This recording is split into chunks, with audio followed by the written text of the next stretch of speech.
Num dia, você vive no país mais perigoso das Américas. No outro, ele é o mais seguro do continente. Essa é a realidade de quem vive em El Salvador. Após seu presidente adotar uma rígida e controversa política anticrime. Mas como El Salvador conseguiu essa façanha? Seu presidente é mesmo um ditador? Ou seria o herói do país?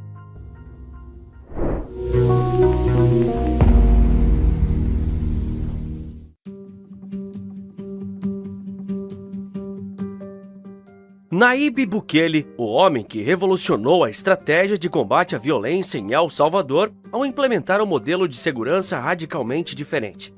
Toda essa história começou quando Bukele, ao assumir a presidência, encontrou um país assolado por gangues como a MS-13 e o Barrio 18, que não apenas executavam assassinatos em massa, mas também transformavam as próprias prisões em bases para controlar territórios e extorquir a população. Diante de um cenário caótico, o novo líder optou por medidas extremas, que, de acordo com seus apoiadores, reduziram os índices de homicídio a níveis inimagináveis antes do início das operações. Através de um estado de exceção, que suspendia temporariamente direitos constitucionais fundamentais, o governo de Bukele instituiu uma política de prisões em massa e intensificou as operações de segurança. Essa postura possibilitou a detenção de dezenas de milhares de pessoas, mas acabou atraindo críticas de organizações de direitos humanos, um preço necessário, já que conquistou o apoio da maioria dos salvadorenhos, exaustos da constante ameaça à sua segurança.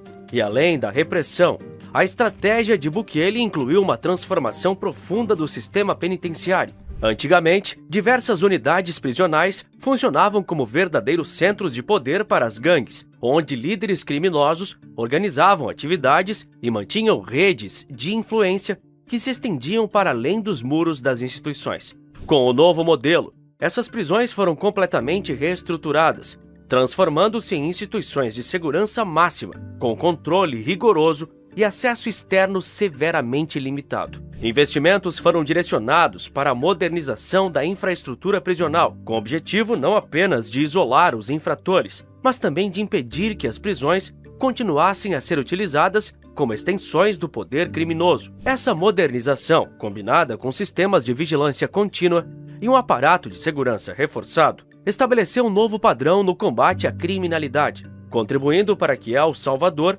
hoje ostente um dos menores índices de homicídio da América Central. Outro diferencial do modelo adotado por Bukele foi o uso estratégico das redes sociais e dos meios de comunicação. Com experiência na área publicitária, o presidente aproveitou as plataformas digitais para divulgar vídeos, fotos e dados que comprovam o êxito de suas políticas. Em suas postagens, Bukele exibe imagens de operações policiais, a condução rigorosa dos presos e números expressivos de detidos, reforçando a narrativa de que a segurança foi efetivamente restabelecida e a criminalidade está sendo combatida com eficácia. Entretanto, o sucesso do modelo não está isento de críticas. A suspensão de direitos e a realização de prisões em massa, até mesmo de menores, levantam questões sobre a sustentabilidade de um sistema fundamentado na repressão autoritária, já que em algum momento esses presos terão que sair. Mesmo diante dessas controvérsias, o modelo Bukele transformou de forma inegável a realidade de El Salvador.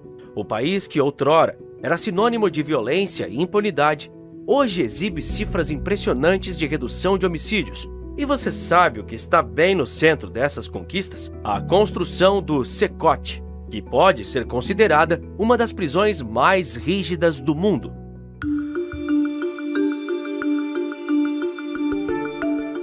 O centro de confinamento do terrorismo marca um divisor de águas na evolução do sistema prisional em El Salvador, personificando o auge do modelo de segurança de Nayib Bukele e a política de mão dura contra o crime organizado. Projetado para acomodar até 40 mil detentos, o Secote foi idealizado para romper com a tradição de prisões que, durante anos, funcionaram como centros operacionais para gangues. Em contrapartida, esta mega prisão foi concebida para ser uma fortaleza impenetrável, onde o controle é absoluto, a vigilância permanente e qualquer tentativa de revolta é rapidamente sufocada. E essa mudança não se restringe às barreiras físicas e à capacidade operacional da instalação, mas também tem uma dimensão simbólica. O Secote representa o ápice do sucesso das medidas de Bukele, um símbolo concreto das medidas rigorosas adotadas pelo governo para restaurar a ordem em um país outrora mergulhado no caos.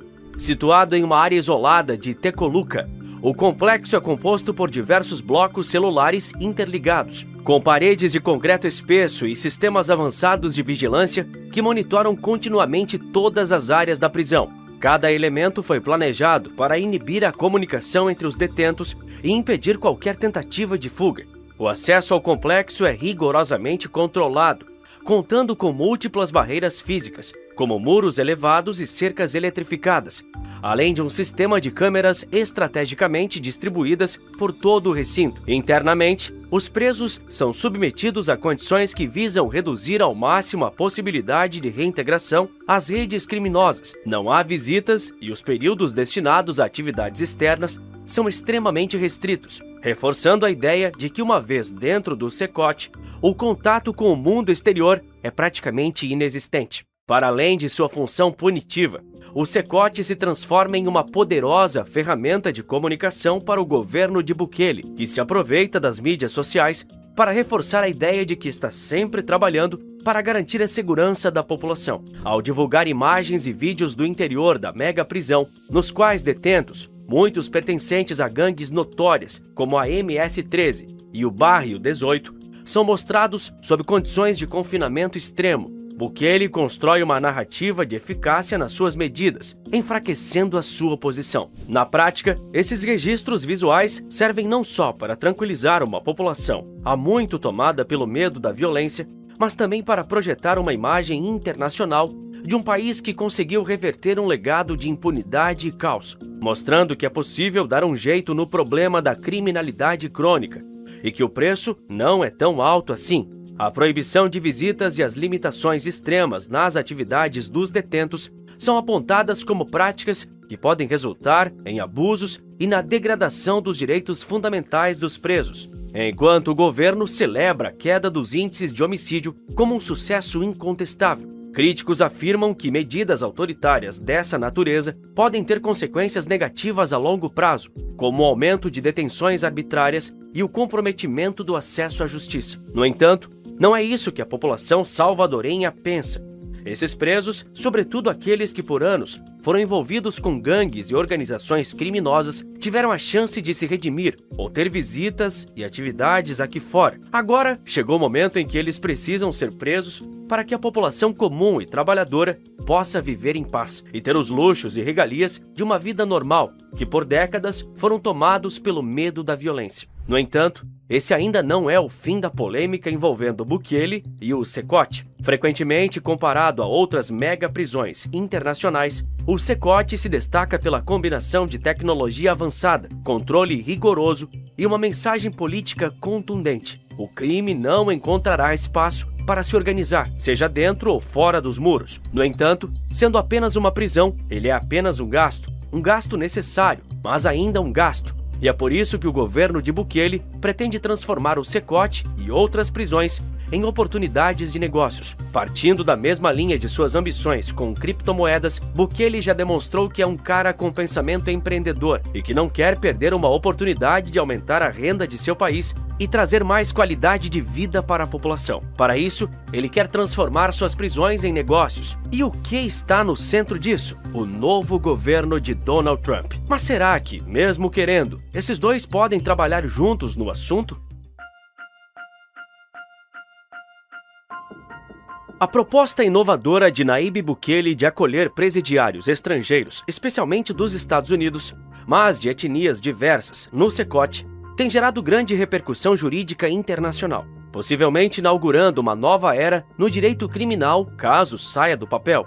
Segundo essa ideia, o país centro-americano, em troca de uma compensação financeira, receberia criminosos de outra nação, inclusive cidadãos americanos, como forma de aliviar a superlotação do sistema prisional dos Estados Unidos e, simultaneamente, angariar recursos para financiar seu próprio sistema de segurança. Durante décadas, El Salvador lutou contra a expansão de presídios superlotados e o crescimento de uma população carcerária inflada pela presença de gangues violentas, mas agora eles são referência nisso.